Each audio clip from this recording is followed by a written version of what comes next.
Hi, I'm Jacob Holton, but most people call me Jacob. When my dad interviewed Charlie Geyer, he thought he was just making another one of his funny videos with lame jokes, corny arrangements, and low-budget production values. But as soon as they sat down and started talking, my dad realized he was in too deep. You just don't sit down and talk to a legend like Charlie Geyer without knowing what you're doing.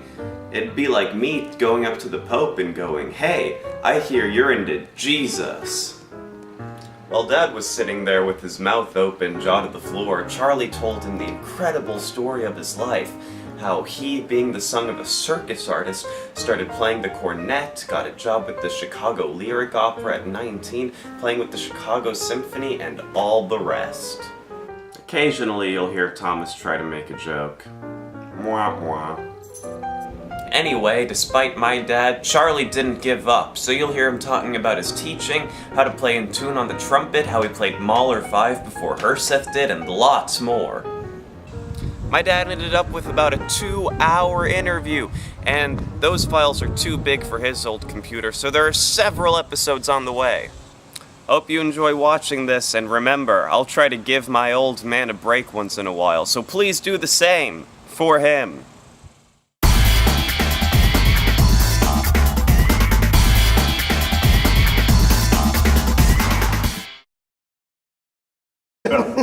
So I'm here with Mr. Professor Sir Charlie Geyer, a legendary trumpet player and teacher, wow. and with an absolutely amazing career. Okay. Both behind you and and I gotta say, Charlie, he's one of the absolutely friendliest, warmest people I've ever run into. Wow, that's me? Or are you talking about another person? I'm talking about you. And okay. you know, when you walk into a room, it's like the room lights up, everybody. Wow. I mean, I don't think you ever... You're writing this down your, for my epitaph? Yeah, exactly. Yeah, exactly. So, and well, you just have a way of connecting with people, and especially your students. Thank you. And Charlie, he's also one of the funniest guys I've ever run into. You're so fast. I can't keep up with you. Wow, okay. Yeah, it's so. So it's just such a pleasure having you here on this episode of Trumpet Jerks. Appropriate. Okay. Yeah. And you know, it really struck me. You know, when we went to the barbecue last week at Paul's house, right. and you know how you connect, especially with the students, because I hear somebody yell like, "Charlie, you know, don't bark. Charlie, don't pee. Charlie, don't run around. Yeah, don't take your food." And you were standing there just behaving so well. Yeah. I did find out it was a dog. Yeah, that's what we found out. It took a while too. Yeah. I responded each time. You did. And I saw you there, and I'm thinking, man, you'll do anything for your students. And then, of course, it was Tanner's dog named Charlie. Right, so exactly. Yeah. Anyway, let's start at the beginning. That wasn't it either. Yeah. Okay. So you're from Illinois. Yes. And close to Chicago. Your father was a circus artist. That's right. And it's an incredible story in itself. He caught on the trapeze. He was the catcher. He was the catcher on the trapeze. That's amazing. You were, as a young boy, you started playing the cornet, right? Yes. Yeah, and because your father wanted you to be the new Harry James, who also was a circus trumpet player. That's right. Actually, my dad bought a trumpet. He loved music, and he loved Harry James. Yeah. He was the dude. And so my dad bought a trumpet for $10. And he was just learning, and I was probably 5. So my mother said, "You want to play an instrument?" I said, "I want to play a trumpet like my daddy, of course." Yeah. But yeah, I think show business was already there. Yeah. My parents both met in the circus. My mother had graduated from high school, and her aunt invited her to come and join the circus. And as the luck of the draw would have it, my aunt was married to my dad's much older half-brother. There were 3 Geyers in that circus act. Wow. They all did different things. And so she shows up, and it was love at first sight. So Of course. That's where they met. They were like 18, 19 years old. Wow. Yeah. That's pretty incredible. The rest of the story. Yeah, that's awesome. And then, and you played around the Midwest. You went to Northwestern, started with Chikowicz, and at the ripe old age of 19, you became the principal trumpet of the Chicago Lyric Opera. And That's then, true. that's amazing. And then only 3 years later, you won a position with what? One of the great orchestras, the Cleveland Orchestra. Yeah, right there in Chicago. Yeah.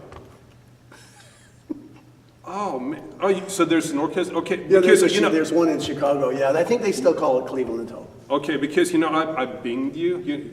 You know, you usually Google people nowadays. Oh, and that's what it said. That's Yeah, right. but you know, there's when you Mike Sachs and I get mixed up a lot. Okay, yeah, because when you Bing something, it's Microsoft things. You know, it came out. No kidding. Yeah, it's weird. I like that. Yeah, okay. Okay. Well, so it was in the Chicago scene. That's right. In Chicago. That was obviously that makes more sense if it's in Chicago. Yeah. So That way I didn't have to move. So you were already in Chicago, of course. Yeah. Okay, so okay, I gotta ask you. Well, it's a little fun here because when I binged you on the computer. I don't even know what that means. Well, you know, there's the I didn't Google feel it. search, but there's also the Microsoft Bing. I should have used Google, Yeah, obviously. yeah. I see that word down, but. Yeah, but so, there were other trumpet players in the orchestra, right? Oh, yeah, yeah. I was last. And they were all young, so I was Okay. going to have a mass murder out in the alley to move up. Because it said here that you were sitting by a trumpet player when I put it into Bing name, and it got screwed up in the printout. It said Adolf H. ... I mean, you know, the older. I guess a lot of people probably know who that is, but. Well, no, I wasn't the only. He wasn't really known for playing the trumpet. The guy I was. No, he was a Viking. Okay, but Yeah, no, he was but who? Norwegian. Okay. Yeah, So who were the trumpet players then in the? okay. So Not in the Cleveland, in the Chicago. in the Chicago scene. When I got in, it was Herseth, Chikowitz, Scarlett, Geyer. And that's the way it was for 8 years. Okay. And then Vince Chikowitz, who had been my teacher, decided to retire, Okay. but still teach. So he took on more students at Northwestern. And what year was this? That happened in 1974. Okay. And when did you I get joined into in the 66. 66? Okay. And Solti came in 69, so I saw So him. it was Martineau when you? Correct. Yeah. Okay. And interestingly enough, there's another famous guy besides Adolf Herseth, Dale Clevenger. And he joined 3 months before I did. Okay. So I saw every note he played for 12 years. Wow. Because I sat right behind saw him, it, yeah. and I watched those notes go by. And fast. And he was amazing. Yeah. He really had control of himself, and was a big showman. Yeah. It was spectacular with those two specifically. Yeah, with Herseth and Clevenger. Clevenger, that was, yeah. And of course, I mean, being a trombone player, the low brass section was. Trombone. Hold it. yeah. Trombone means large trumpet. You were Yeah. kidding, right? I was kidding. Yes. Okay. So anyway, so you were in the Chicago Symphony from '66 through '78, then, and it was Solti was still conducting. Yes. When you left. Okay. He had a long tenure. He had a good marriage with that yeah, orchestra. He did. And He was one of these people. He grew up when the conductor was sort of a Hitler kind of a Okay. boss, yeah, and but he couldn't do that, so he changed. because of the orchestra or Yes, the the way he orchestras was, were or- much stronger than their, and conductors just couldn't be that kind of a person anymore. Okay, was that Like Zell and Ormandy and all those people yeah, and were Reiner tyrants. kind of Because I thing. heard Reiner, who was before Solti. Oh, he was then, horrible. He ruined a lot of people. Yeah. But Solti came in, however, he still maintained that. And he had tremendous respect Yeah, because he was like the silent giant, meaning everybody was afraid of what he might do, but he never did it. All my years there, he really never fired anybody. However, when he was interviewed in London just after he got the job, that interview, which was probably about 5 pages of the newspaper, yeah. That's when actually Arts made it into the newspaper. I think Yeah. that his wife Valerie made that interview. I know she did at one point, and that's where they met. She just came in to do an interview. Okay. Okay. And you can cut this part out. He chased her around the desk many times there, and eventually got married. Yeah. But in that article, he said some things, and that was posted on our bulletin board before he ever showed up. Now, he had conducted the orchestra a couple times. Of course, that's how they knew about him. I had never seen him. But he said, with a few changes, the Chicago Symphony could be a great orchestra. Uh-oh. So guess what the 2D string players thought that he meant? Yeah. Yeah, exactly. Exactly. So everybody's all of a sudden practicing like that night before he ever showed up. And That's smart. It was wise, but he didn't mean that. A few changes. Chicago Symphony had never toured. Oh. outside of the United States. Wow. Reiner Schedule 1 Yeah. through the State Department, and he got very ill right at that time, and they had to cancel it. So they had never gone to Europe. Amazing. So 1971, 72, or whenever that was the very first time Chicago Symphony went to Europe, and that was one of the main changes. He was thinking recording. So he wasn't thinking personnel. He was thinking. But we all thought it was a personal comment. 13th viola. Yeah, who one of them, I mean, he had arthritis so bad his left hand. I sat next to him very often. Okay. I could tell you his name, Izzy Zverov, and his hand couldn't move any more than right there. That was it. Yeah.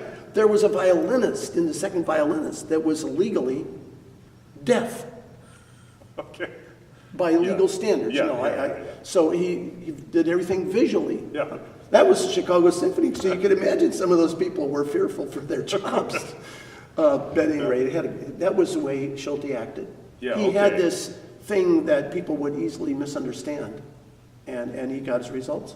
So he had tremendous respect all the time. And he was there a long, long time. But of course, because I actually saw the Chicago Symphony in Sweden with Solti conducting in '85, I think. So he was. So you didn't go to the first one? I didn't go to the one in '71. You could have been, I was there. I looked for you. Yeah. That's when I saw the Vasa. Oh, that's what you did, But I did see a YouTube recording. It might have been Mahler 5 actually. With that was our tour song. But was that from the Royal Albert Hall with Phil Smith in the trumpet section? I think that could have been. That was next. Well, Phil Smith didn't join. Yeah, Phil Smith was playing fourth when I. Yeah, so I moved up to second. You moved up to second then, for my last 4 years. So okay. 8 years playing fourth, 4 years playing second. Yeah. And then you actually came here to Houston. That's right. To play principal trumpet with the Houston Symphony. The same year that Phil went to New York. Oh, so both sort of both left, you guys, left that section a little thin. There. Yeah, a little thin. Yeah, but they did fine. Yeah. Great They've been players. okay since, you think? Yeah. Okay. Cool. They're not missing us. Oh, okay. And then, so you were here for 3 years? 3 years. And Then- we got an offer to go to, Barbara was in Vancouver. We had gotten married when I came down here. And Alan Barnhill was the one. He was an Eastman Our grad. principal trombone player here in Houston. Still, Right? And still he principal was trombone sharing it Houston. with John McCroskey at the Yeah. time when I came down here. In fact, he came down first. He was second. Oh, Alan was, originally, yeah. yeah. And then And it then- was, and Warren Dick, was he the bass trombone? Or, I mean, sorry, the tuba player? Yes. And Same time. Dave Waters was bass trombone, yeah? So during my third year, or somewhere like that, we got a call from Eastman School of Music because Alan went back to visit the school.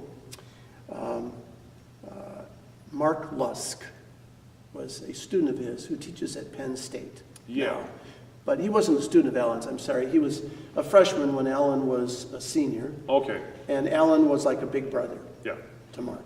And so when Mark did his graduating recital, he invited Alan and dedicated the recital to Alan. Wow. And Alan went there, Yeah. and he was called in by the dean and said, we have a trumpet search here. And we tried a couple times, and it didn't work out. They had some massive names. I won't go through Yeah. them, but it just didn't work out. Nothing as massive as your name. Well, we were nobodies, really. I mean, in a sense, and we were pretty newly married. Yeah. But at any rate, Alan said, I knew exactly you should be here, because Alan has always loved Eastman School of Music. But there's two of them. Well, Bob Freeman, he was the dean, he thought second, the Eastman Brass could be relived. It just come up to life again. So we were invited to come and do a class. Barbara had never done a master class at all. Wow. This is 1970, I think Yeah. it was 78. And she was like 21 by that time. Well, we were, Yeah. but she was very young. Yeah. Exactly. And so, and we had never done a class together, but we played a lot together. And so we did a couple recitals, little mini recitals, and then we went to the organ room and we played some things with the organ and a very flashy piece by Verdant that we do, memorized 2 trumpets. It's very flashy, and it was like our encore that we did traveling around.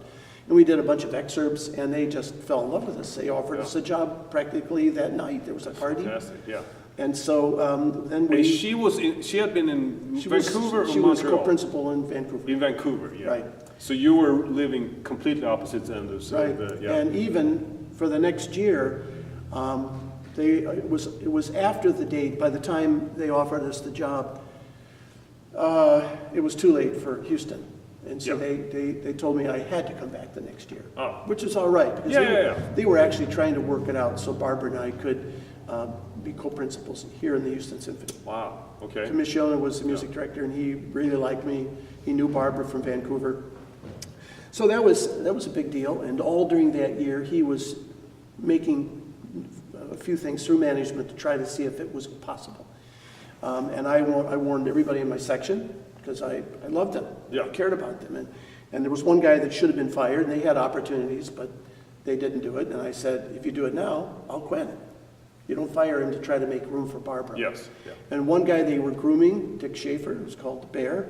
And I know Dick, yeah. They were grooming him to be a personnel manager. So they made him assistant personnel manager. Okay. But he sort of burned his bridges a little bit.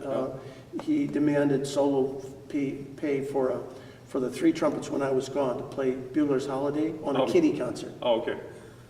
Not good timing. So they named another guy, the English horn player. And then my second player, another second, Ned Batista, he conducted the Houston Pops. The Houston Pops, yes. Right. Yeah. And so they tried to set up an appointment with the Houston Pops management to bring it into the Houston Symphony. So Ned would then leave the section and be the Pops conductor, basically. Exactly. And they had to leave my associate principal alone. Yeah. Because he was being, I warned him. I said, they're going to try to fire you. And he said, so keep it clean. Don't do anything. I mean, this guy, there was a Pops concert the summer before I showed up.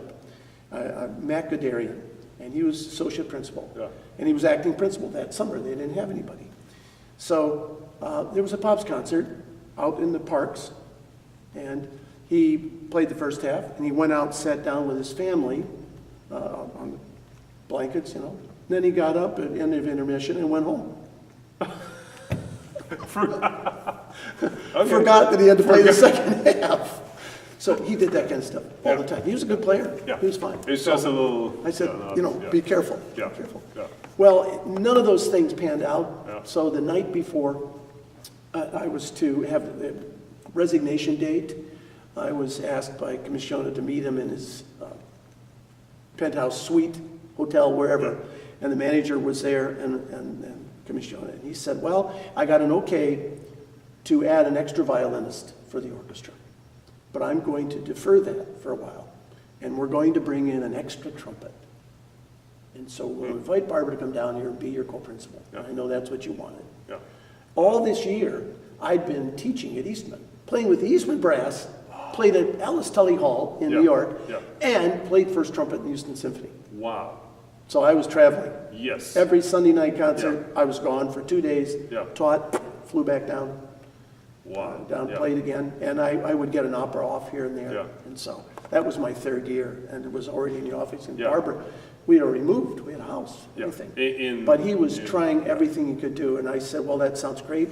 I know he expected me to fall on my feet and thank him and kiss his shoes. But I said, my only question is, how's she going to get the job? And Commissiona he said, well, Michael here, who's the manager, he'll take care of that. I looked at Michael. No, Michael, we can't just give her the job. And if we have an audition, a fair audition, somebody else wins the job, I'm gone. You might as well hold it for principal in case kind of things. And I don't see a win scenario. Plus, my friend Bill Klingelhofer, who is associate principal horn, his wife has auditioned 3 times to get into the cello section down here. If I waltz my wife in, forget it. Everybody will hate her. So the next day I resigned. Okay.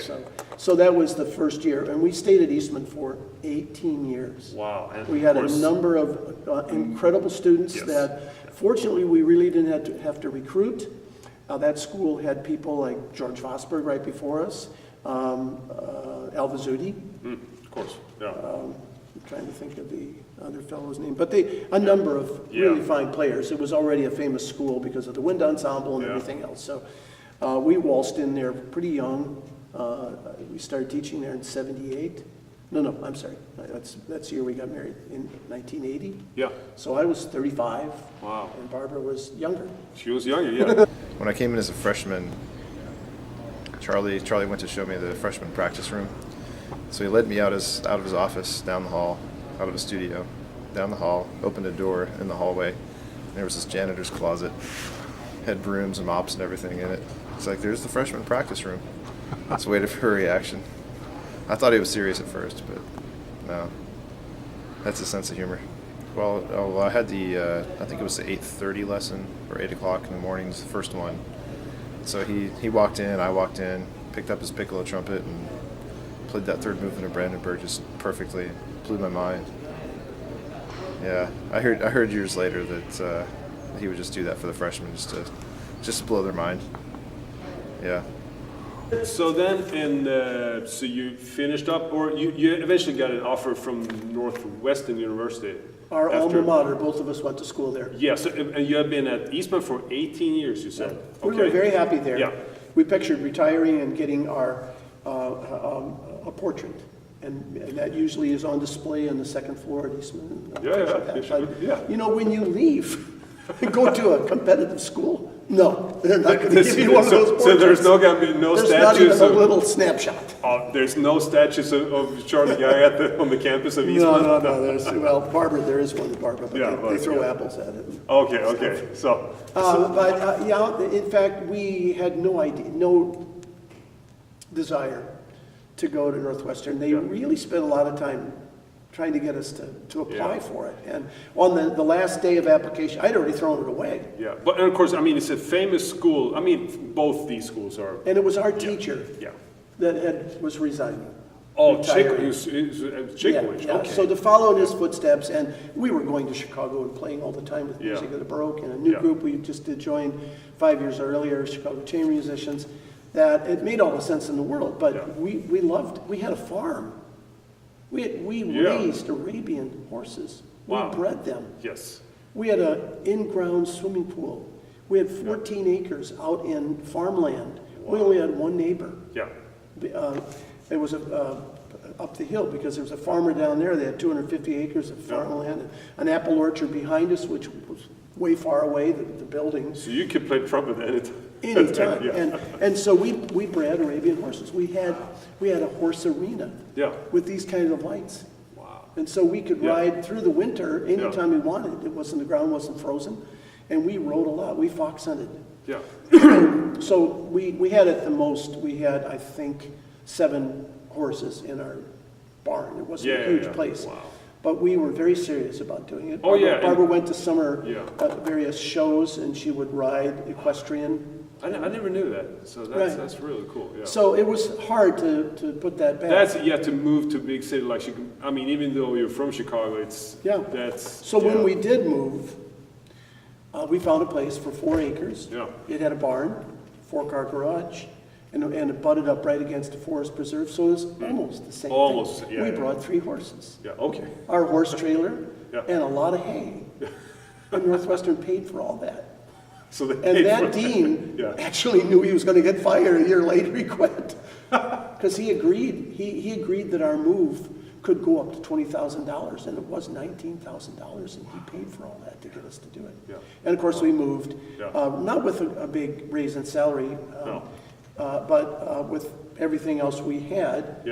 Same number of students, and now we're in Chicago. We had a 3-year-old, soon to be 4-year-old daughter. That's what made sense. If we moved, we wouldn't have to travel to Chicago anymore to play. Because if we stayed in Rochester, we would probably stop playing. Other than playing because of your daughter. Yeah. So, and Rochester wasn't a huge city. There were arts there. There was Kodak and Xerox was there, and Bosch and Lomb. Of course, Kodak is toast. Gone. But it was, in retrospect, it was a wise decision. And we did a class, and we were offered the job, and we ended up taking the job. Yeah. And we were there 15 years. Wow. And of course, playing has always been a big part of you're not just a teacher, you're playing all the time. There were many times when I thought, maybe I'll just stop playing and just teach. But I know that when I teach, I even have to have my trumpet on my lap, even if I don't say a word. I mean, even if I don't play a note. Yeah. Sorry. So it's part of me, you're right. Yeah. So it's better that I stay in shape. Yeah. And it's much more difficult to stay in shape because I'm not playing regularly in an orchestra, which can be part of it. Because you go down there and play through a Bruckner Symphony, you come home. I guess I don't have to practice tonight.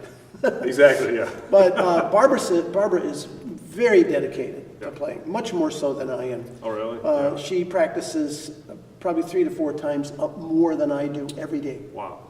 And Wow. it has helped keep me stay in shape because I because hear her you in the feel other it. room, God, I should be able to do that. Yeah.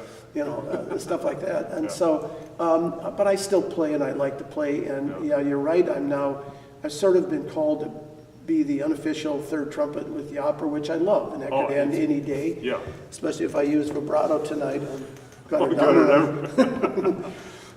So, yeah, and I enjoy it. I really enjoy it. It's a great orchestra. And Nice. my favorite thing to do is opera. Oh, really? Yeah. I've always loved opera. My first serious gig was Yeah, because you played with Chicago Lyric Lyric, and opera then when for you 3 were in years. the Houston Symphony, you guys still played opera. opera and back then. ballet. Yeah. Oh, you did the ballet So too. I did Rosencavalier with Yeah. them. That was memorable, and I did the Maestro Singer, and I know we did some others, but those would stand out. So I've always loved it. I love the total product and the greatest singers in the world. Oh, yeah. And they have to be good conductors, or they don't survive. They No. don't. So everything is first class. Yeah. And the orchestras have always been good. Houston Symphony was great when I was there. And of course now, and I'm playing third trumpet, so I thought it was a lot less stressful, but no. It's okay. I have almost as many solos as You- the you first have- trombone player. Yeah, you have a lot of little solos actually. Yeah, it's astounding, and Yeah. more so than Siegfried, Valkyrie, and Yeah. Rheingold. And I've played all the others. Yeah. I did Siegfried last year with you guys, Yes. but I played the other two. Rheingold was Solti, Oh, but it was a stage. you were at that legendary the Carnegie Hall concert in. Did we do it there? Yeah, that With because Jim your Gilbertson playing bass trumpet? I think so. Yeah. No, because He had to do it, and it He was had to do it. Yeah. one of the That's it. solo singers. Yeah.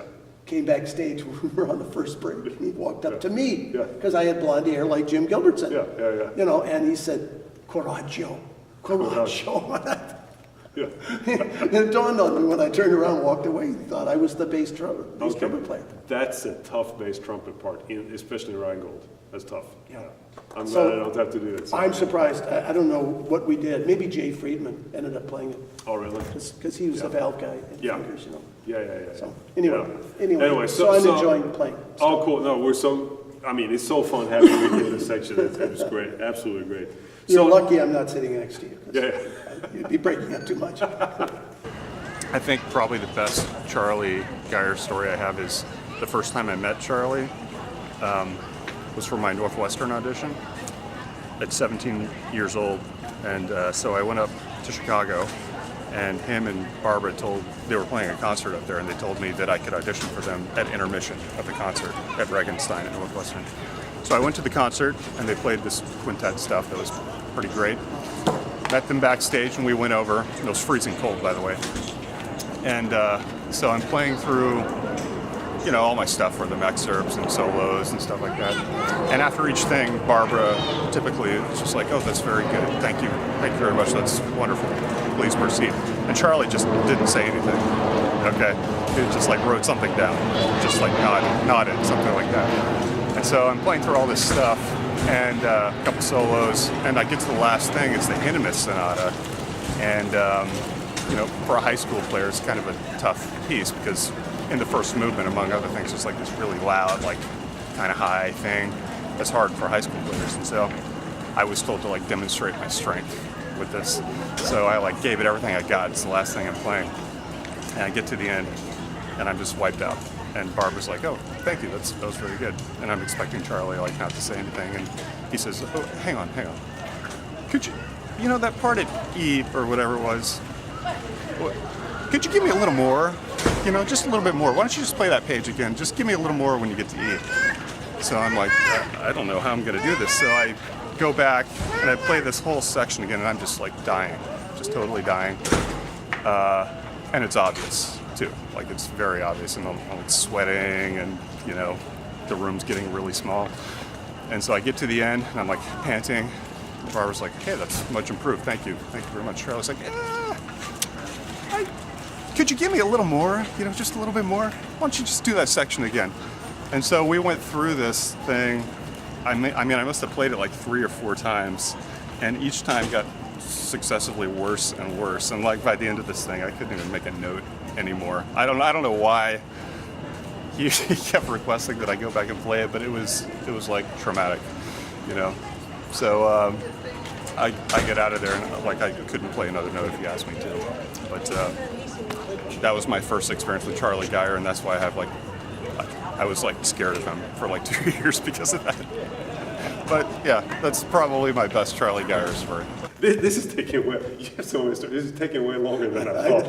I thought it was going to be done in 10 minutes, but anyway. Yeah, you probably. Do you have a bowling engagement? Yes.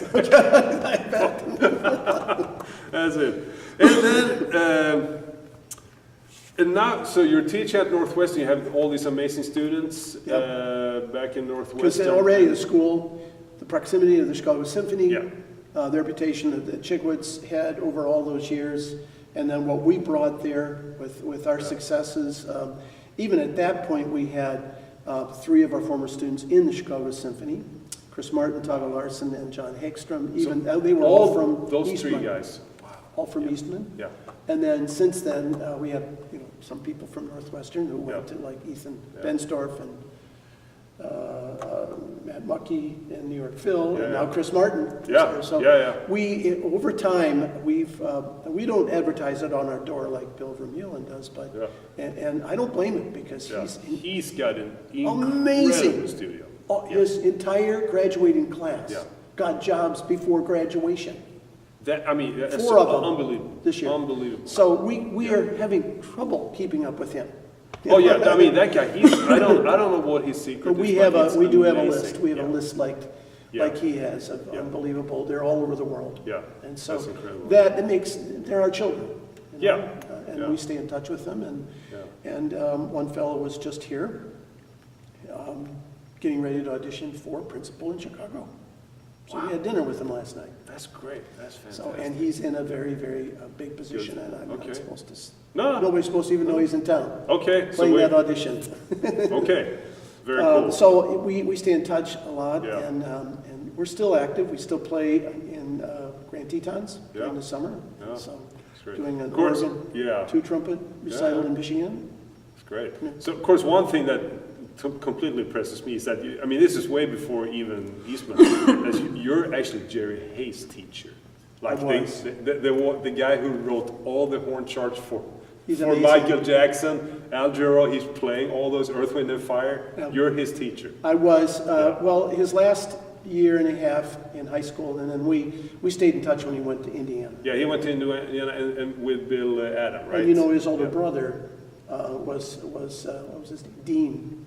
Trombone player. Oh, I didn't know that. And that's how I finally started teaching. He said, "Would you be kind enough to teach my kid brother?" Yeah. And so first time he played for me, wow! And it was from Dixon, Illinois, so it was a long trip. Yeah. They would drive in, but and he used my C trumpet for at least a couple of years when he was at Indiana. Yeah. So we didn't keep in touch. And he went down to Hawaii and he came up and with Seawind. There was a band named Seawind, I think, in Hawaii, and then he went out to LA, right? With the band that he was playing, and then 2 summers ago, going out to Santa Barbara, I knew I was close by, so I got his email and I contacted him, and I knew he had been sick, and it might have been leukemia, something like that, but he was in remission and he was doing fine. Okay. But I contacted him and I said, Charlie Geyer. Yeah. We got to get together. So we set up, I had a whole day off, like a Sunday. So I drove down to, is it down or up? But down to LA. And we spent the whole day. So we're talking, he and his wife, and he's just an amazing guy. His wife, who was not into music, I said, "How did you guys stay together all this time with kids and everything, and with your busy schedule?" And he said, "I never, ever brought my work home. Never." Yeah. It's a really smart. That's smart, yeah. His place overlooked of the ocean. It was up on a peak. I wish I could tell you. Yeah. You know, unbelievable place. Yeah. He did very well. I Good. said, now, Jerry, I can't leave. I've got to see your wall of all your honors. Yeah. You know, with the golden records and all those things. And we went there. I think he must have had about 23 of them for writing, playing, Yeah. everything. Wow. That's Platinums, yeah. you know, whatever. It was spectacular. Yeah. So it was a lot of fun. And Yeah. he said he's not playing anymore. He played for a little while, just would play lower parts and stuff. He had some kind of jaw problem. Oh, okay. There Because was he was a high note player. Well- In LA, he was. Not necessarily okay. that kind. He was No, an he wasn't all-purpose, like yeah. everything. Beautiful Okay. sound. Yeah. He could, as my former student, Mike Chickowitz, Yeah. son of, Yeah. we still get together. And Okay. he went out to LA and he did a lot of stuff there and he got to know Jerry real well, so we Yeah. have a lot of stories. But he said, in his mind, with all those monsters players out there, that Jerry was the go-to guy. That you could always count on him. He always delivered. And he could do like everything, basically. Yeah, he did everything. But was he a screech player like a Maynard? He wasn't like Not Maynard necessarily. kind of guy. No, he was but, just. But he yeah. could handle stuff. He did studio work all over the place, Yeah. and he did some solos on some very major movies. And I wish I could Yeah. remember all those things. Yeah. But yeah, when I walked in the door, I said, it's been, and I was like, you said something like 29 years Yeah. or something. Absurd. I said, well, that's because we're still alive, Jerry. Yeah, exactly. But great. I had another student that went huge, big time, and totally, well, a couple others that you Yeah. might know, Byron Stripling. Yes, of course. So I had him at Eastman for 3 years. Yeah. Lynn Nicholson, do you know him? Yeah, he's the lead guy. Now, No. Lynn played lead with Buddy Rich and Maynard. Wow. And when Maynard was Yes. beat up, Lynn did Yeah. all the solos. Yes. And he Yeah. could do them. Yeah. He was a very healthy guy. Yeah. Vegetarian, probably still to this day. I think I Yeah. played. You showed me the video. That's amazing. No, And, these guys, I didn't teach him, those guys, none of that stuff. No, but you obviously gave him a very healthy foundation Yeah. on. Yeah, Lynn came Yeah. into a lesson, he studied with me for 4 years at American Conservatory, 2 blocks south of Orchestra Hall in Chicago. And he played, the first thing he played for me, it was a laser beam sound. Yeah.